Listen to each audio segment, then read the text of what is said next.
സ്ഥാനാർത്ഥി ക്യാമ്പയിനുമായി UDF ഒരു മുഴം മുന്നിലെത്തിയിട്ടും LDF-ലെ ആശയക്കുഴപ്പം തീരുന്നില്ല. വെള്ളിയാഴ്ച ചേരുന്ന സംസ്ഥാന സെക്രട്ടേറിയറ്റിന് ശേഷം LDF സ്ഥാനാർത്ഥി പ്രഖ്യാപനം ഉണ്ടായേക്കുമെന്നാണ് സൂചന. DYFI നേതാവ് P. ഷബീറോ, ജില്ലാ പഞ്ചായത്ത് അംഗം ഷെറോണ റോയിയോ, തോമസ് മാത്യു ആയിരിക്കും സ്ഥാനാർത്ഥിയാവാനുള്ള സാധ്യതയെന്ന് കരുതുമ്പോഴും ഒരു പേരിലേക്ക് എത്താൻ കഴിഞ്ഞില്ല എന്നതാണ് പ്രതിസന്ധി. നമുക്ക് CPI സംസ്ഥാന സെക്രട്ടറി MV ഗോവിന്ദ മാഷിന്റെ പ്രതികരണം ഒന്ന് കേൾക്കാം. അന്ന് പറഞ്ഞ ഒരാഴ്ച ആവുന്നതിന് മുമ്പ് പ്രഖ്യാപിച്ചു. എല്ലാ അർത്ഥത്തിലും പൊതുസമ്മതനായിരിക്കും. LDF-ന് വലിയ പ്രതീക്ഷയും. ഞങ്ങൾക്ക് UDF-ൻ്റെ സ്ഥാനാർത്ഥി ആരാണെന്ന് നോക്കേണ്ട യാതൊരു കാര്യമില്ല. ഞങ്ങളുടെ സ്ഥാനാർത്ഥിയെ ഈ നിയോജകമണ്ഡലത്തിന് അനുയോജ്യനായ അല്ലെങ്കിൽ അനുയോജ്യമായ രീതിയിൽ തീരുമാനിച്ച് പ്രഖ്യാപിക്കും. സാനിയോ മനോമി ചേരുന്നുണ്ട് കൂടുതൽ വിവരങ്ങളുമായി. Sanio മനോമി, good evening.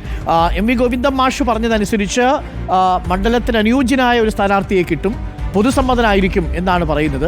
അതാരാണ് എന്നതിലേക്ക് പാർട്ടിക്ക് എത്താൻ സാധിച്ചിട്ടില്ല. 7 ദിവസമാണ് പാർട്ടി പറയുന്നത്. അത് പാർട്ടിക്കൊരു തിരിച്ചടിയാവില്ല, സ്ഥാനാർത്ഥിക്കൊരു തിരിച്ചടിയാവില്ല എന്നാണോ CPM കരുതുന്നത് UDF സ്ഥാനാർത്ഥിയെ പ്രഖ്യാപിച്ച സാഹചര്യത്തിൽ?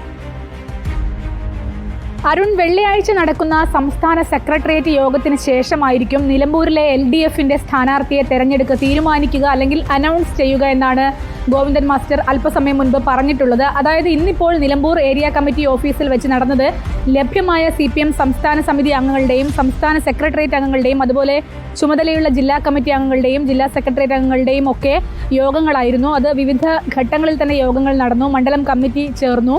ഈ യോഗങ്ങളിലെല്ലാം ചർച്ചയായത് എങ്ങനെ പ്രചാരണം മുന്നോട്ട് കൊണ്ടുപോകണം എന്നതിനെ കുറിച്ചാണ് എന്നാണ് നമ്മൾ മനസ്സിലാക്കുന്നത്. മാത്രവുമല്ല, 1-ാം തീയതി മുഖ്യമന്ത്രി ജില്ലയിലുണ്ട്. മുഖ്യമന്ത്രിയുടെ പരിപാടി എത്തരത്തിൽ വിജയിപ്പിക്കണം എന്നതിനെക്കുറിച്ചുള്ള ചർച്ചകളുമാണ് നടന്നതെന്നാണ് മനസ്സിലാക്കുന്നത്. അതുകൊണ്ട് തന്നെ ഗോവിന്ദൻ മാസ്റ്ററോട് സംസാരിക്കുമ്പോൾ അദ്ദേഹം 7 ദിവസം ഞാൻ നേരത്തെ പറഞ്ഞല്ലോ, ഇനിയും ദിവസമുണ്ടല്ലോ എന്നുള്ള മറുപടിയാണ് പറഞ്ഞത്. അതുകൊണ്ട് തന്നെ വെള്ളിയാഴ്ച സെക്രട്ടേറിയറ്റിന് ശേഷം സ്ഥാനാർത്ഥിയെ നിശ്ചയിക്കും, തീരുമാനിക്കും എന്നാണ് നമ്മൾ കരുതുന്നത്. പക്ഷേ സ്ഥാനാർത്ഥി സംബന്ധിച്ച് LDF-ന് അല്ലെങ്കിൽ CPM-ന് കൃത്യമായ വ്യക്തതയുണ്ട് എന്നാണ് ഈ ഘട്ടത്തിൽ നമ്മൾ മനസ്സിലാക്കുന്നത്.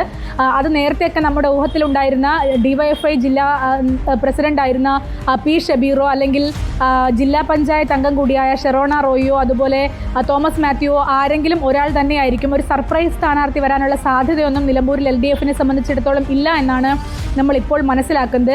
അതേസമയം UDF-ന്റെ തെരഞ്ഞെടുപ്പ് പ്രചാരണം അവർ സ്ഥാനാർത്ഥിയെ പ്രഖ്യാപിച്ച് ഒരു ഘട്ടം ഒരു ഊഴം മുന്നോട്ട് പോയല്ലോ എന്നുള്ള ചോദ്യത്തിനും ഗോവിന്ദൻ മാസ്റ്റർക്കും അതുപോലെ CPM നേതാക്കൾക്കും ഒക്കെ മറുപടി ഉണ്ടായിരുന്നു. അവർ പറയുന്നത് തെരഞ്ഞെടുപ്പ് പ്രചാരണ ഘട്ടത്തിൽ ഞങ്ങൾ അവരെക്കാട്ടിൽ മുൻപിലാണ്. കാരണം നേരത്തെ യുദ്ധം ഉണ്ടാകുന്നതിന് മുൻപ് തന്നെ തെരഞ്ഞെടുപ്പ് ഉണ്ടാകുമെന്നുള്ളൊരു ആശയക്കുഴപ്പത്തിൽ അന്ന് തന്നെ തെരഞ്ഞെടുപ്പ് പ്രചാരണങ്ങൾ തുടങ്ങിയതാണ്. പിന്നീട് യുദ്ധം വന്നപ്പോഴാണ് തെരഞ്ഞെടുപ്പ് പ്രചാരണം അവസാനിപ്പിക്കുന്ന ഒരു സാഹചര്യം ഉണ്ടായത്. എല്ലാ സിസ്റ്റവും ചലിച്ചു തുടങ്ങിയിട്ടുണ്ട്. ഇനിയിപ്പോൾ സ്ഥാനാർത്ഥി വന്ന് സ്ഥാനാർത്ഥിയുടെ ഒരു പര്യടനം മാത്രം അല്ലെങ്കിൽ സ്ഥാനാർത്ഥിയെ ഉൾക്കൊള്ളിച്ചുകൊണ്ടുള്ള ഒരു പ്രചാരണം മാത്രമാണ് ഇനി ബാക്കി ഉണ്ടാവുക എന്നാണ് അതിനുള്ള മറുപടിയായി പറയുന്നത്.